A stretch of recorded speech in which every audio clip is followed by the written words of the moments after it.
دومره خوږه کیسه به مو په ژوند کې نه وي اورېدلې. یو مرغۍ د الله جل جلاله څخه خوابدې وه.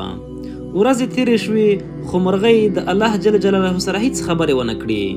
ملایکو به د مرغۍ حال د الله جل جلاله څخه پوښته او الله جل جلاله به ورته ویل هغه بیرته پخلا کیږي.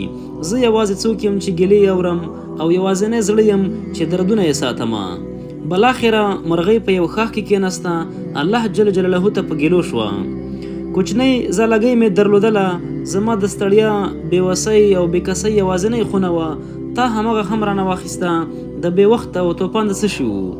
څه دې وختل؟ زما د ځالې ستا د فراخې نړۍ څه ځای نیولی وو؟ زړه یې ډک شو، د ډېره درده خاموشه شوه. د سکوت عرش په لړزه راوستو. ملایکې حیرانه شوې. الله جل جلاله مرغۍ ته وویل یو مار د مخته په ځاله در روان وو. باد ته مې وویل چې په منډه دې ځاله چپه کړي. همغه وو چې د ځالې د چپه کېدو سره ته هم په هوا شوې او د مار کمین ناروغه ووتلې. مرغۍ د الله جل جلاله دې ځواب ته حیرانه او سره ټیټې شوله. الله جل جلاله زیاته کړه څه نورې بلاوې مې هم د خپلې مینې په خاطر له تا نه لرې کړې، خو تا په ناپوهۍ کې زما بدۍ ته ملا وتړله. د مرغۍ ستونی ډک شو او اوښکې یې په سترګو کې ډنډ شوې. وجود یې زیړ شو او چغار یې ټوله نړۍ په سر واخیستله. له خبرو مو مطلب همدا و.